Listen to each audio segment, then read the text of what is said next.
Welcome to today's session. We're continuing in Revelation chapter 13. Now, Revelation chapter 13 is part of what will occur after the opening of the seventh seal of the book in heaven by the little lamb, which is representing the Lord Jesus Christ. The seventh seal includes the implementation of judgments under 7 trumpets,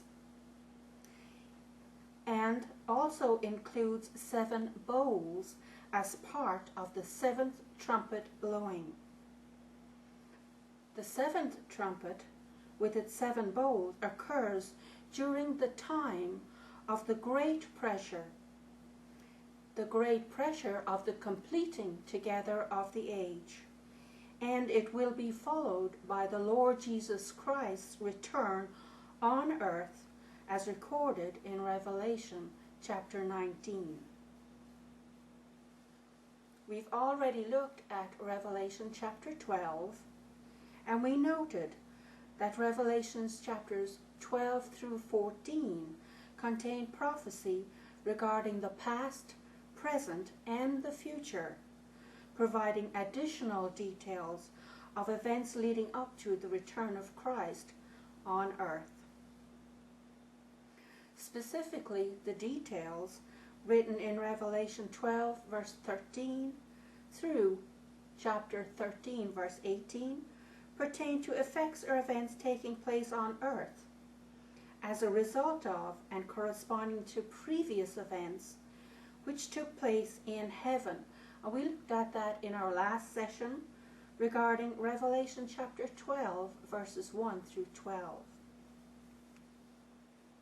Then we looked at Revelation chapter 12 verse 18, where we read that the dragon was caused to stand on the sand of the sea, or the seashore, and the continuation of his actions by the dragon and what he carries out via his various methods are going to be reviewed in Revelation chapter 13. And they cover the final 3.5 years. We'll see that in detail as we progress. So let's continue in Revelation chapter 13 and verse 1. John writes, "And I saw," or I perceived with my mind. John was receiving revelation. "And I perceived a wild animal." Now in the King James Version, this word has been translated with the word beast. I think many of us are familiar with that phrase, the beast. However, looking at the Greek text, I have translated it with the word wild animal, which refers to a savage beast of prey, which is not tamed by mankind. We already looked briefly at that, of course, in chapter 11 verse 7, and we will look again at the wild animal in chapter 17 verses 18 and 11. So John saw the wild animal ascending, going upwards, coming up out from the sea. Specifically, it comes out from the abyss below the observed sea. And this wild animal has, or it holds in its possession, in all its power, it has what? It has 10 horns. Again, each one of the 10 horns connotes radiance of strength, power to overcome, and courage in the face of attack. This is similar to the great fiery red dragon that we read about in chapter 12 verse 3.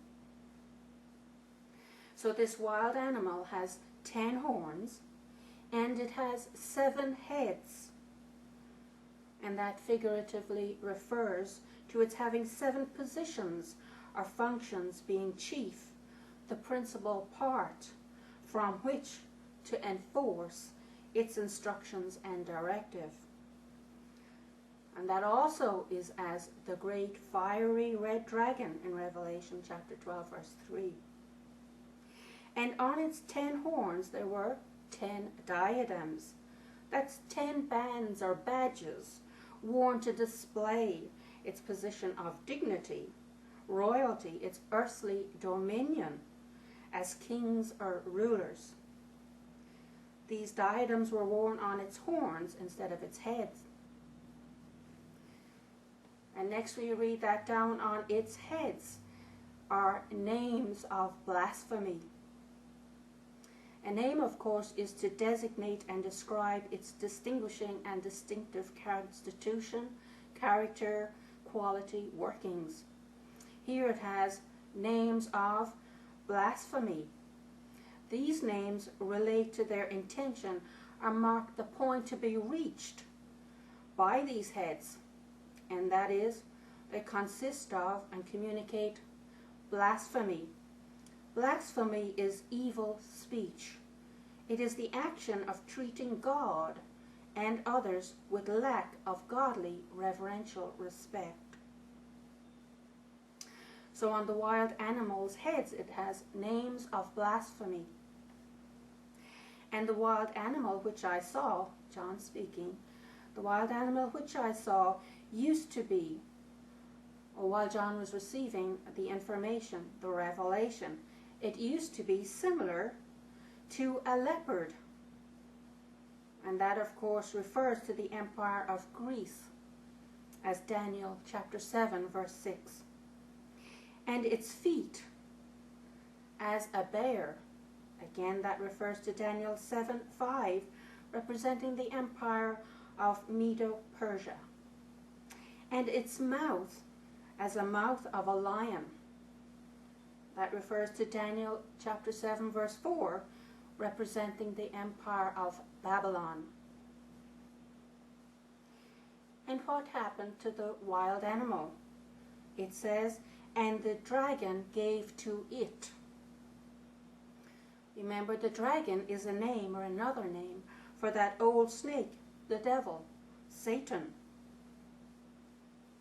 So the dragon willfully or willingly presented the following from himself to the wild animal so that it would also have the dragon's ability. He would be able to use the capability of the dragon, the devil, and his throne, that high seat which the devil or Satan took for himself, designating himself as being king or royal. The dragon is giving his throne to the wild animal so that he can also use that position to pour out his directives. What else did the dragon give to the wild animal? And great authority, large authoritative power, a great amount of permitted right. And one from its heads, that refers to the 7th head on the wild animal, was in comparison to a head that had been slaughtered or killed, slain, and evidence of its slaughter was still visible.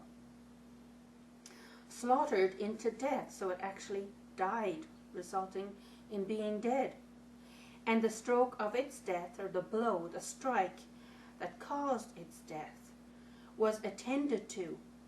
It was what? Attended to, treated therapeutically, taken care of necessary by the dragon. And the whole earth, referring to the people in the areas covering the entire earth at that time, was marveled or caused to be astonished. They looked on with wonder and amazement behind or after the wild animal.